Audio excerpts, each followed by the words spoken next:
नमस्कार दोस्तों। आज हम एक ऐसे विषय पर बात करने वाले हैं जिसका नाम है लव मैरिज। आप इस टॉपिक को यूपीएससी के पेपर GS4 यानी एथिक्स एंड इंटीग्रिटी के साथ भी देख सकते हैं, यानी उसमें भी आपका ये टॉपिक आने के चांसेस हैं। एक कहावत प्रचलित है, मियाँ बीबी राजी तो क्या करेगा काजी। लेकिन ऐसा अब गुजरात में नहीं होने वाला है। जब से गुजरात सरकार ने एक बयान दिया है कि वो एक ऐसा कानून लाने वाली है जिसमें बच्चों को या लड़के लड़कियों को प्रेम विवाह करने से पहले माता पिता को भी मनाना पड़ेगा। लेकिन जैसे ही गुजरात सरकार का ये बयान आता है, इससे कई सारे मुद्दे उभर कर आते हैं। तो उन्हीं मुद्दों पर हम वन बाय वन चर्चा करेंगे। पहला है, पहले लड़कियां घर से भागकर शादी तो कर लेती हैं, बाद में उनको बहुत सारी समस्याओं का सामना करना पड़ता है। बिल्कुल, लड़कियां पहले घर से भाग जाती हैं, फिर बाद में उनको बहुत सारी समस्याओं का सामना करना पड़ता है। जैसे आपने हाल ही दिल्ली में एक केस देखा था, श्रद्धा वॉकर केस, जिसमें उसका प्रेमी ही उसको मार देता है, उसकी बॉडी के कई सारे टुकड़े करके दिल्ली में अलग अलग जगह पर फेंक देता है। फिर उसके बाद देश में उसके खिलाफ रोष देखा गया, उस लड़की का समर्थन किया गया, दिल्ली के लोगों ने कैंडल मार्च वगैरह भी निकाले थे।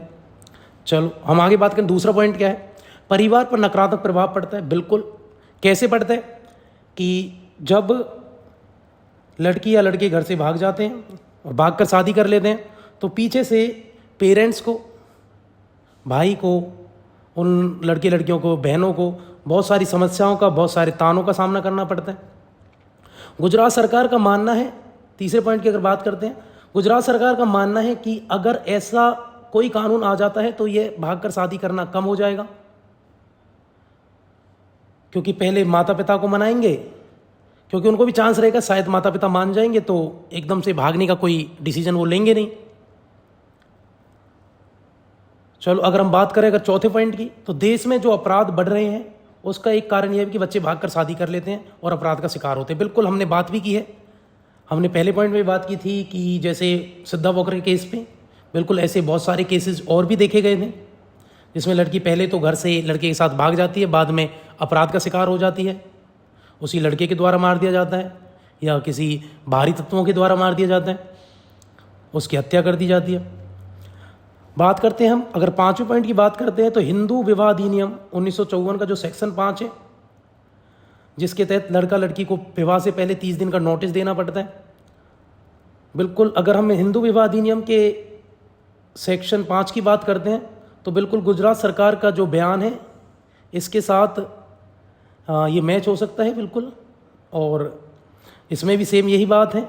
लेकिन इसमें अगर हम बात करें, इसमें नकारात्मक पॉइंट क्या क्या हैं, इस कानून के बाद क्या क्या नकारात्मक पॉइंट देखने को मिलेंगे।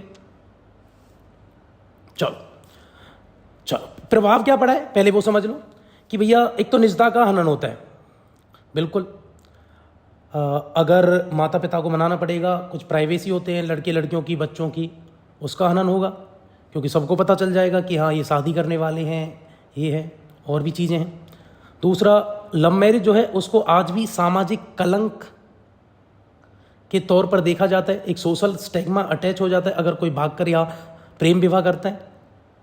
अगर हम तीसरे पॉइंट की बात करें, नई चुनौती माता पिता को मनाना, ये भी बिल्कुल एक नई चुनौती है, क्योंकि प्रेम विवाह तो पहले ही बहुत बड़ा चुनौतीपूर्ण होता है, क्योंकि जितने भी लव मैरिज होती हैं वो इंटर रीजन, इंटरकास्ट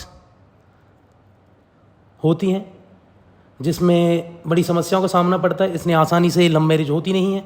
और एक नई चुनौती अभी है कि माता पिता को भी मनाना पड़ेगा।